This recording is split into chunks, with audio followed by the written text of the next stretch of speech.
वैज्ञानिकों ने सुना कि भारत में एक ऐसा मंदिर है जहां स्थापित मूर्ति, मंदिर के ऊपर लगा हुआ झंडा, मंदिर में बनने वाला प्रसाद, यहाँ तक कि इस मंदिर में बहने वाली हवा भी इतनी रहस्यमयी है जिसका पता हर सदी में वैज्ञानिकों ने अपने अपने तरीके से लगाने की कोशिश की, परंतु वो सभी नाकामयाब रहे।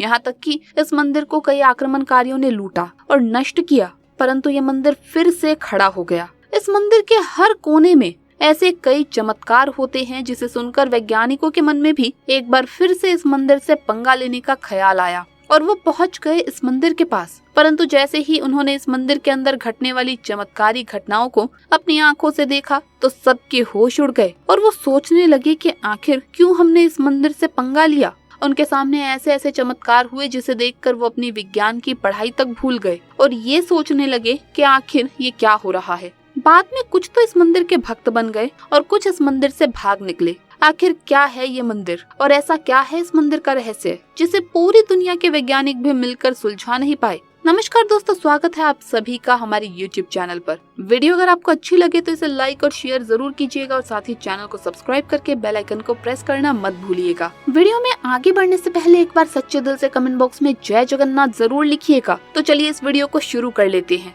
ओडिशा राज्य में पुरी में भारत के पूर्वी तट पर स्थित भगवान जगन्नाथ को समर्पित एक महत्वपूर्ण हिंदू मंदिर है जिसे पुरी का जगन्नाथ मंदिर कहा जाता है। इसके अलावा ये एक लोकप्रिय पर्यटन स्थल और तीर्थ स्थल है जहां लाखों की संख्या में पर्यटक मंदिर को देखने के लिए आते हैं। जगन्नाथ शब्द का अर्थ होता है संसार का मालिक, दूसरे शब्दों में जगत के स्वामी है। इसी कारण इस नगर को जगन्नाथपुरी कहा जाता है। ये मंदिर वैष्णव संप्रदाय का मंदिर है जो भगवान विष्णु के अवतार श्री कृष्ण को समर्पित है। इस मंदिर को हिंदुओं के 4 धामों में से एक माना जाता है। लोक कथाओं के अनुसार राजा इंद्रद्युम्न ने इस मंदिर की स्थापना की। माना जाता है कि भगवान खुद उनके सपने में आए थे और उन्हें मंदिर निर्माण करने को कहा था। वैसे तो इस मंदिर का निर्माण से लेकर मंदिर में स्थापित मूर्ति की इतनी रहस्यमयी कहानियां हैं जिन्हें अगर मैं बताने लगूं तो शायद सारी जिंदगी बताती ही रह जाऊंगी। इसीलिए आज हम आपको इस मंदिर से जुड़ी कुछ ऐसी खास रहस्यमयी और चमत्कारी घटनाओं के बारे में बताएंगे जिसे सुनकर आप तो क्या वैज्ञानिक भी दांतों तले उंगली दबा लेते हैं।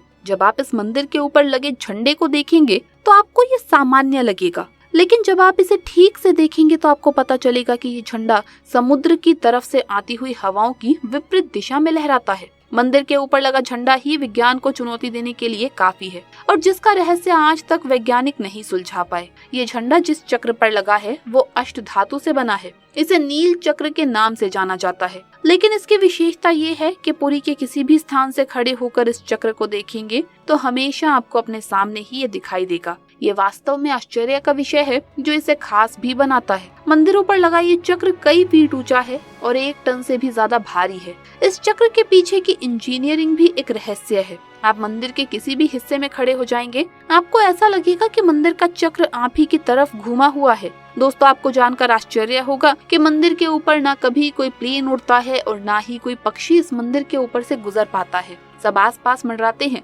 लेकिन मंदिर के ऊपर कोई नहीं बैठता। भारत के किसी भी दूसरे मंदिर में ऐसा नहीं देखा गया है। भगवान में आस्था रखने वाले लोगों का मानना है कि राज्य सरकार ने नहीं बल्कि खुद भगवान जगन्नाथ ने ही इस क्षेत्र को नो फ्लाइंग जोन घोषित कर दिया है। धरती पर मौजूद किसी भी चीज की परछाई दिन में जरूर दिखाई देती है, परंतु इस मंदिर की परछाई दिन में किसी भी वक्त नहीं बनती, यानी पूरे दिन में आपको मंदिर की परछाई नहीं दिखाई देगी। कई लोग इसे मंदिर के बेहतरीन डिजाइन का कारण बताते हैं, जबकि कई लोगों का मानना है कि ये भगवान की शक्ति है। पुरी के जगन्नाथ मंदिर में 4 द्वार है। इन चारों द्वारों में से मुख्य द्वार का नाम है सिंह द्वार। जब श्रद्धालु सिंह द्वार से मंदिर में प्रवेश करते हैं तब तक उन्हें समुद्र की आवाज सुनाई देती है, मगर द्वार से मंदिर के अंदर प्रवेश करते ही समुद्र की आवाज गुम हो जाती है और जब तक कोई मंदिर के अंदर रहता है तब तक मंदिर के अंदर समुद्र की आवाज नहीं आती। इस कार्य को अगर हम पौराणिक दृष्टिकोण से देखें तो बजरंगबली ने इस मंदिर को भगवान जगन्नाथ के लिए साउंड प्रूफ कर दिया था। इसके पीछे भी एक कहानी है जिसे हम आपको दूसरी वीडियो के माध्यम से बताएंगे। चलिए आगे बढ़ते हैं। दुनिया के किसी भी कोने में अगर आप समुद्र के पास मौजूद होंगे तो पाएंगे कि दिन के वक्त समुद्र से मैदान की ओर हवा चलती है, जबकि शाम के वक्त मैदान से समुद्र की ओर हवा चलती है। लेकिन पुरी में समुद्र के पास की हवाओं की चाल ही बदल जाती है। यहाँ पर इसका पूरा विपरीत होता है। दोस्तों आपको जानकर आश्चर्य होगा कि जगन्नाथपुरी के मंदिर के ऊपर लगे झंडे को प्रतिदिन एक पुजारी द्वारा बदला जाता है। अब आप ये सोच रहे होंगे कि इसमें ऐसी क्या खास बात है। खास बात ये है कि पुजारी जब इस मंदिर के ऊपर चढ़ते हैं तो सीधे नहीं बल्कि उल्टे होकर चढ़ते हैं। वो उल्टा होकर मंदिर के ऊपर चढ़ते हैं और बिना किसी रस्सी और सहारे के इस मंदिर के ऊपर लगे झंडे को चेंज भी करते हैं। माना जाता है कि ये रिवाज बीते 1800 सालों से चल रहा है। अगर एक भी दिन ऐसा नहीं किया गया तो मंदिर को 18 सालों के लिए बंद कर दिया जाएगा। जगन्नाथ मंदिर का एक बड़ा आकर्षण यहाँ की रसोई है। ये रसोई भारत की सबसे बड़ी रसोई के रूप में मानी जाती है। ये रसोई मंदिर के दक्षिण पूर्वी दिशा में स्थित है। इस रसोई में भगवान जगन्नाथ के लिए भोग तैयार किया जाता है। इस विशाल रसोई में भगवान को चढ़ाने वाले महाप्रसाद को तैयार करने के लिए लगभग 500 रसोइये और 300 सहकर्मी काम करते हैं। ऐसी मान्यता है कि इस रसोई में जो भी भोग बनाया जाता है उसका निर्माण माता लक्ष्मी की देख रेख में होता है और उसी से मां अन्नपूर्णा बनाती है। यहाँ बनाए जाने वाला हर पकवान हिंदू धर्म पुस्तकों के दिशा निर्देशों अनुसार बनाया जाता है। भोग पूर्ण रूप से शाकाहारी होता है।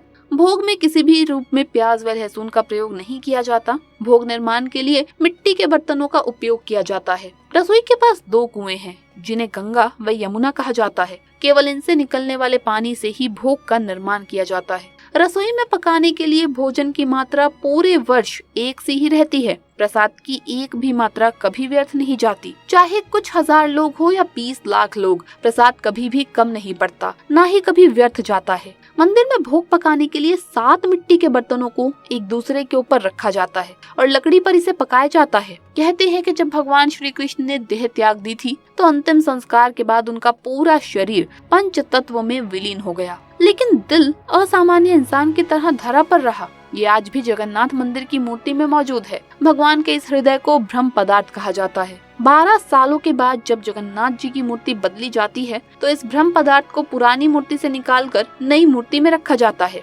हालांकि ऐसा करते समय बहुत सावधानी बरती जाती है। ब्रह्म पदार्थ को नई मूर्ति में रखने के दिन पूरी शहर में ब्लैकआउट कर दिया जाता है। पूरे शहर में कहीं भी एक दिया भी नहीं जलाया जाता। इस दौरान मंदिर परिसर को सीआरपीएफ घेर लेती है। यहाँ तक कि मूर्ति बदलते समय पुजारी की आंखों पर पट्टी बांध दी जाती है। इस प्रक्रिया को आज तक किसी ने नहीं देखा। मान्यता है कि यदि इसे कोई देख ले तो उसकी तत्काल मृत्यु हो जाती है। दोस्तों जब एक साथ इतने सारे चमत्कारों को वैज्ञानिकों ने अपनी आंखों से देखा तो उन्हें समझ ही नहीं आया कि आखिर ये सब क्या हो रहा है। यहाँ घटने वाली घटनाएं पूरे विज्ञान जगत की सोच और समझ से भी परे है। विज्ञान, अध्यात्म और भगवान जगन्नाथ की कृपा से बनकर तैयार हुआ ये मंदिर कई यातनाओं को झेलने के बावजूद भी पूरी शानो शौकत के साथ समुद्र के पास सीना ताने खड़ा है। दोस्तों अपने जीवन काल में एक बार पुरी के जगन्नाथ मंदिर के दर्शन जरूर कीजिएगा। आज की वीडियो में बस इतना ही। धन्यवाद।